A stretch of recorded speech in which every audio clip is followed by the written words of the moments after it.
it up for Chad the Bird.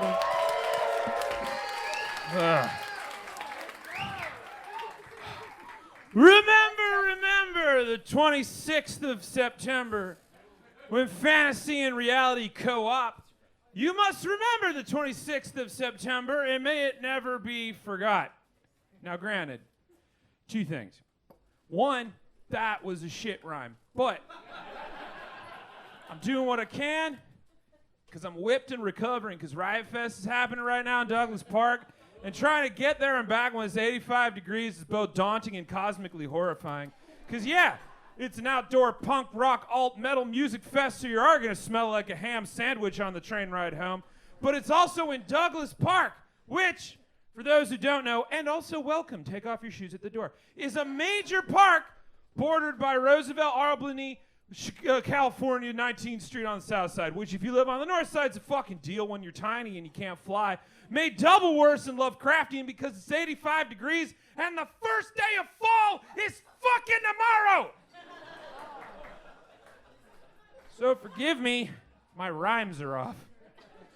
Second though, we should be saying, do you remember the 21st night of September?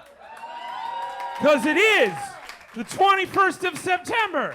And you get one shot at playing that song on the night to appease the gods and ensure a good harvest. And though I shall rock that tune on my commute back down to Riot Fest on the Pink Line tonight so that I may pay my respects to the world's largest butter sculpture of John Stamos. Yeah, that's real, by the way. And it's immaculate. Tremble at its feet, mortals. Right now, we must not forget the 26th day of Sept. There's no more rhyming. I'm hungover. Much like that massive dairy-based tribute to Uncle Jesse, monuments or heroes are kind of your thing, man. Granted, hermit crabs make mud pillars, bowerbirds fucking rock a craft sesh making little art projects, and beavers build dams. But none of the animal kingdom can match your ability to make insane testaments, tributes, and shrines to your heroes. In Dublin, Ohio, you can visit Malcolm Cochran's sculpture in honor of the agricultural history of the area in form of 109 6-foot-tall corn cobs the locals call cornhenge. In Salt Lake City, you can see the plaque that honors that one time 1,700 Mormons ditched Illinois for Utah and were promptly plagued by giant crickets and then saved by fucking seagulls, which, yeah, I'm partial. But it's kind of badass to see avians honored for just visiting a buffet. And most noble, Jersey Kennar's 3-foot sandstone pillar top with a big metal shit as tribute to the dogs in his neighborhood that dumped on his lawn over the years, right here in Chicago. Google the Chicago shit fountain and be inspired. But it doesn't even have to be things that actually happened. In Riverside, Iowa, you can find City Councilman Steve Miller's commissioned tribute to the future birthplace of Admiral James T. Kirk, who canonically will be born March 22nd, 2228 in Riverside, Iowa. And yeah, it looks like a headstone, which is confusing. But not as confused as human children born with the last name Kirk will be 200 years after Star Trek premiered. Take a minute. In Budapest, you can find a life-size bronze statue of Columbo scratching his head on the streets, probably because he's confused, because the statue was built in honor of the actor Peter Falk's relationship to Hungarian politician Miksa Falk, but it's not the actor, it's the character Columbo. Oh, and just one more thing. Peter Falk is not related to Miksa Falk. But on September 26th, you humans will unveil a most noble tribute to forever memorialize the meaning of the man, the myth, the legend, and hopefully even a future James T. Kirk will know as Batman, as he becomes the first ever superhero to get a star on the Hollywood Walk of Fame. Hollywood Walk of Fame producer Anna Martinez announced this week that, quote, fans from around the world will be thrilled to know that Batman will have his star dedicated to the next stars of television's Batman, Adam West, and the co-creator of Batman, Bob Kane. And a couple of things here. First off, Bob Kane co-created Batman with comic writer Bill Finger. He lied about it, stole all the credit, which drove Bill Finger into obscurity and ultimately his own death in poverty, whilst Bob fucking Kane wore a fucking pink vampire cape to the premiere of Tim Burton's Batman '89. And he's got a star on the Walk of Fame. Bill, to date, has no monument. And also, Adam West isn't the only Batman with a star on the Walk of Fame. Michael Keaton got his in 2016. But you know who doesn't have a star on the Walk of Fame? The late Kevin Conroy, the voice of Batman since 1992. And for that matter, neither does Arlene Sorkin, who co-created, because she created, the voice of Harley Quinn, who was created for Batman the Animated Series, of which Kevin Conroy began being the voice that any of us that give a shit here when we see anything Batman related. Yeah, I'm going hard on Batman. If you're allowed to double down on your fucking predictions against the 2024 NCAA spread week 4, then I'm allowed to go ham on Batman. And if you're tuning out, just know that I don't care. Detective Comics first popped on the scene in 1937 thanks to Major Malcolm Wheeler Nicholson's National Allied Publications, which issued 3 books. New Fun, the big comic magazine, Adventure Comics, which introduced the kids to Superman thanks to Jerry Siegel and Joel Shuster, and then Detective Comics, which was as advertised. Then, in 1939, Detective Comics number 27 dropped telling the tale of a detective who dressed up like a bat at night to freak out the criminal underworld, courtesy of Bob Kane totally ganking this character idea from Bill Finger, never forget, which would go on to become one of the most valuable comic books in history. One copy sold for $1,075,000 in 2010 because it began the reign of Batman. Detective Comics becomes DC Comics, and then Zack Snyder fucks the whole thing up. But here we are. We're not going to go that deep. We're celebrating. Meanwhile, 1953. Volunteer president of the Hollywood Chamber of Commerce, E.M. Stewart, proposes the Walk of Fame in Hollywood to, quote, maintain the glory of a community whose name means glamour and excitement in the 4 corners of the world.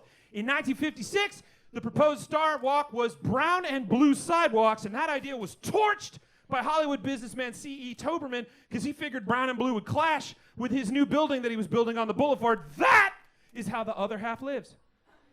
1958, 8 stars on the Hollywood Boulevard, Highland Avenue were unveiled to create excitement and demonstrate what the walk was going to look like, and they were Olive Borden, Ronald Coleman, Louise Fazenda, Preston Foster, Burt Lancaster, Edward Sedgwick, Ernest Torrance, and Joanne Woodward. Google all this later. And then finish in 1961 with 1,558 stars. Now the Boulevard is honoring its 2,790th star on the Walk of Fame, not the first fictional character.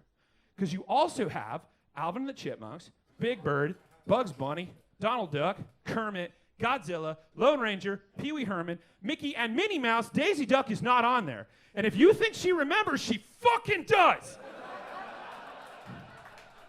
That's why she's always wearing shades. The Munchkins, the Muppets, Winnie the Pooh, Rugrats, the Simpsons, Snow White, and Snoopy. Cinderella is not on there. And if you think she remembers, no, she doesn't give a fuck. She got a castle. Fuck you. And Woody Woodpecker, but none more noble than the Dark Knight, who will be honored forever at your feet September 26, 2024. But why? Why spend the money? Why the materials? Aren't there better things to spend chiseling into infinite glory?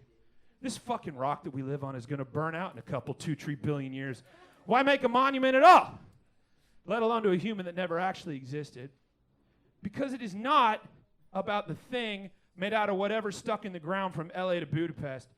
It is about what it means to those who see it. I know you understand this. It's not hard to see, it's not hard to know. But it is dark out there for anyone and everyone, let alone someone tiny and made out of pre-barbecue wings just trying to get on the pink line in this apocalyptic heat. It's hard world, man. But we get up and we get out and we make it the best we can because hope goes a long way. There are humans out here that spend their days just hoping. And heroes are manifestations of that hope. The Flash is fast service, grub-hubbable justice. Superman is a call to what's ever out there. For a stranger to come down, void of political leanings, moral failings, and fragility, to act like an iron wall against anyone and anything that would do anyone harm. But Batman is you. The best of you. What happens when them that have the power decide to protect rather than rule? Selfless, noble, chivalrous. Granted, it's all because of a violent rage dump coming out of deep-rooted anger in the name of personal vengeance, but what? You got to start somewhere. But he's not from space. He's not an immortal super being. Batman is you. It's what happens in the great gamble of existence when you win big, and instead of taking your money and walking, You buy everyone a room for the night. You buy a hotel. You buy the grounds. You don't just repaint it. You don't just fix the potholes. You build a hospital, an orphanage, a shelter, a public garden. And then you beat back the bad so everyone can wander and find a fucking win for once. Not building a monument to yourself, but to everyone, the hero you deserve and need. And having that name etched in terrazzo and brass for all time is at least something to look to when it's rough. And if you've ever been on Hollywood and Vine, you see how rough it can be. Batman may not be a physical human for reasons I cannot understand in this technological chaos with jetpacks and space tourists and the fucking internet. Not one of you fucking billionaires decided to be Batman.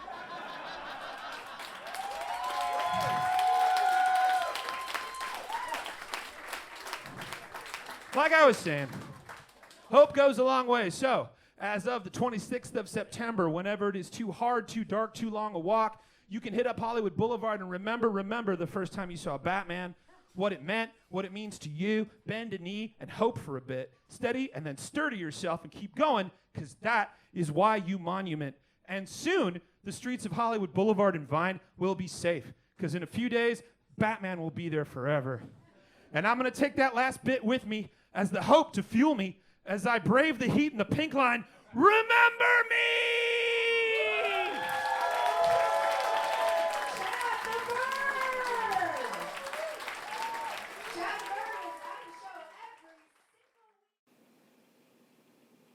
Nailed it.